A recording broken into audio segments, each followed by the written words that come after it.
மற்றும் சைதாபுரம் தோட்டத்தில் பாமக நிறுவனராக இருந்த டாக்டர் ராமதாஸ் அவர்கள் செய்தியாளரை சந்தித்தார். அப்பொழுது பாத்தீங்கன்னா கட்சியினுடைய பல்வேறு காலகட்டங்களில் அவர் முன்னாடி இருந்து பல சாதனை செய்தது குறித்தும் போராட்டங்கள் குறித்தும் அவர் விரிவாக பேசிவிட்டு இறுதியாக பாத்தீங்கன்னா கட்சி தலைவராக நானே பொறுப்பேற்று இன்று முதல் செயல்படுவேன் அப்படி என்று சொல்லியிருந்தார். ஏற்கனவே முன்னதாக அவரது மகன் ஆகிய அன்புமணி ராமதாஸ் தான் பாமகவுடைய கட்சி தலைவராக செயல்பட்டிருந்தார். கௌரவ தலைவராக ஜி.கே. மணி செயல்பட்டு இருந்தார்.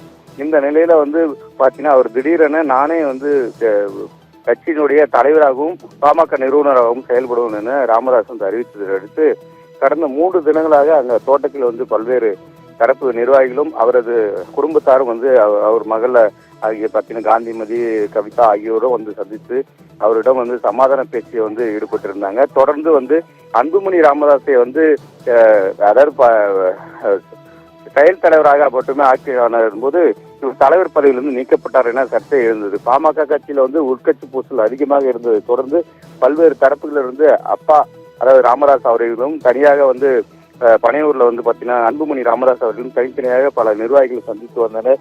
இந்த நிலையில தொடர்ந்து சர்ச்சை ஏற்பட்ட நிலையில நேற்று அவர் ஒரு அன்புமணி அறிக்கை ஒன்று வெளியிட்டிருந்தார். தொடர்ந்து வருகின்ற சித்திரை முழு நிலவுக்கு அனைத்து ஏற்பாடுகளும் தயார் நிலையில் உள்ளது. நம்ம ஒன்றுவாக செயல்பட வேண்டும், தலைவராக நானே செயல்படுவேன் என்று அந்த அறிக்கையில் அவர் வெளியிட்டிருந்தார்.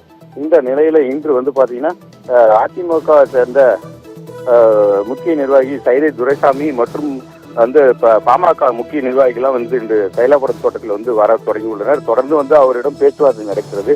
இந்த நிலையில அதிமுக சார்பில் பாத்தீங்கன்னா நேற்று முன்தினம் இருந்து அதாவது பாஜகவுக்கும் அதிமுகவுக்கும் கூட்டணி இந்த வருகின்ற தேர்தலில் ஒப்பந்தம் கையொப்பமாகி கூட்டணி உறுதியானது. அதனை தொடர்ந்து இப்ப சைதை துரைசாமி அவர்கள் இவரை சந்தித்து பாமக அதிமுகவில் சேர்ப்பதற்காக இந்த எலெக்ஷனுக்காக கேட்பதற்காக பேச உள்ளாரு என எதிர்பார்க்கப்படுகிறது. தொடர்ந்து பாமக நிர்வாகிகளும் இந்த சித்திரை மொழி மாநாட்டுக்கு இருவரும் அப்பா மகனை ஒன்று சேர்ப்பதற்கு தீவிர முயற்சியில் ஈடுபட்டு வருகின்றனர். விவரங்களுக்கு நன்றி கோபிநாத்.